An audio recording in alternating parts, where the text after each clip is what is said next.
A 12-year-old girl was killed recently while performing the TikTok Blackout Challenge. More than 97 children have died from TikTok challenge. 2/3 of children in Singapore between 7 and 9 have cell phones. Why does TikTok continue to encourage such dangerous challenges despite lawsuits filed against it? Is TikTok deliberately targeting our children? We're going to discuss this today. Hi everyone, welcome to What's Up at SG. If you like our video, please help to share, subscribe and like. How many more children must die before such dangerous TikTok challenges are banned?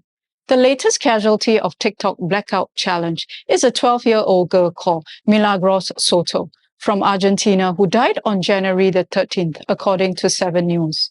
TikTok's Blackout Challenge is a choking challenge where the kids hold their breath for as long as possible until they faint while recording themselves. An autopsy report confirmed that Milagros died of mechanical suffocation. Milagros' friends had to go through the trauma of watching her die during a live video call. Children all over the world are also taking part in the Blackout Challenge and posting the videos online. Jen Kinsella, spokeswoman of Queensland's ambulance service from Australia, told 7 News last year that they had received 4 calls in 1 hour where students had to be treated for seizure and head injuries after taking part in the Blackout Challenge. At least 15 kids aged 12 or younger have died from the Blackout Challenge in the past 18 months, according to Bloomberg Business Week. 82 children from age 6 to 19 were reported to have died from playing the choking game between 1995 and 2007, according to the CDC in the US. TikTok has also other dangerous challenges. Mirror reported on February the 2nd that 15 children between 10 to 12 years of age from Mexico were hospitalized after participating in the Trank Challenge, where they took sedatives to see who could stay awake the longest. In the Skull Breaker Challenge, 2 kids would trick a third to jump up between them and then trip the lipper in midair, resulting in reports of concussion and brain damage. The Fire Challenge, in which kids douse objects with accelerants and set them on fire, sometimes ended in third-degree burns. 2/3 of children in Singapore between the age of 7 and 9 reportedly use smartphones daily, based on the latest survey by Commission Factory. Children in Singapore received their first cell phones at the age of 8, which is 2 years younger than the global average. The average time that Singaporeans spend daily on social media is around 2 hours and 31 minutes, slightly more than the global average of 2 hours and 27 minutes. Nearly 5.3 million, or 90% of the total Singapore population, uses social media and is projected to climb to 5.45 million this year. YouTube is the most popular social media platform with 5.1 million, or 96% of the total users. TikTok is the 4th most popular and the fastest growing social media at 2.4 million, or 44.3% of the total social media users. The US state of Indiana filed lawsuits against TikTok last December, stating that TikTok's algorithm is designed to addict young users and promote harmful content, which leads to mental disorders, depression, and eating disorders in teenagers. Is TikTok targeting young children? There is evidence that these dangerous challenges are delivered to children by TikTok's powerful algorithms. Reaching those kids too young to fully understand these challenges are suicidal or could lead to brain damage or serious bodily harms. Nyla Anderson, a 10-year-old girl from Pennsylvania, US, died in the Blackout Challenge in December 2021.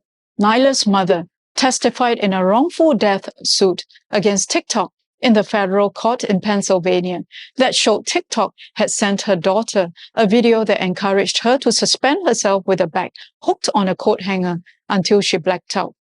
TikTok says it removes the accounts of underage kids, but it was reported that it did not remove the account of Ariane Arroyo, a 9-year-old girl who died from hanging herself with a dog leash around her neck, hooked from the wardrobe door hinge.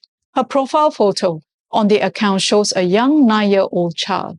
Bloomberg Business Week reported in 2021 that TikTok met at least 2 providers of facial age estimation software, which can distinguish between a child and a teenager with relative accuracy, according to people familiar with the talks. These programs scan faces for clues about a person's age and work without identifying users or storing any data which could raise privacy concerns. TikTok has 40,000 moderators, mostly on contract basis, and trains them to look for underage users and draws on text-based analytics to detect keywords such as a written age in a bio. It also relies on other users to surface their accounts. Each moderator reviews about 1,000 videos a day, taking around 20 seconds to review each one, according to former employees. AI software scans every video uploaded and automatically removes anything that would violate a community guideline, such as nudity or violence, because young children are unlikely to post such contents. If the AI is unsure, it sends the video to the moderators for assessment. Why wouldn't TikTok remove these suicidal and dangerous challenges? TikTok owns youth culture, the most popular app in the US, used by almost 70% of teenagers aged between 13 to 17. A 2020 internal data leaked to the New York Times showed that as many as one-third of these teenage users were under the age of 14. U.S. Republican Senator Marco Rubio introduced a bipartisan legislation to ban TikTok from operating in the U.S. in December last year, stating that CCP uses TikTok to collect data and spy on Americans and pose a national security threat to the U.S. TikTok is required by Chinese law to make the data available to the CCP. Zhang Yiming, co-founder of ByteDance, who is TikTok's parent company, stepped down after CCP ramped up pressure on Chinese tech giants to abide by the party line in November last year. Besides TikTok, WeChat poses a greater threat of spying on Chinese users in the US, according to Arthur L. Herman, an expert at the think tank Hudson Institute, in an article published by the Forbes. WeChat is controlled by the parent company Tencent and is the largest mass surveillance network to spy on locals and Chinese living overseas. WeChat can collect the personal information of more than 1 billion users. CCP monitors people and conducts censorship through WeChat by blocking users from sending any material deemed to put CCP in an unfavorable light. The UK Parliament deleted its own TikTok account after raising concerns about the potential security risk of data being passed to the CCP in August last year. India banned TikTok along with more than 50 other Chinese-owned apps in 2020, citing the same concern of data collection and spying activities which pose threat to India's sovereignty and security.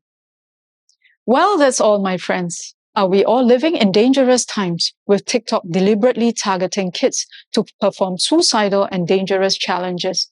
Is it time for parents to increase the surveillance on their children's activities on social media platforms before it's too late? Don't forget to share, subscribe, and like the video. Thank you for watching.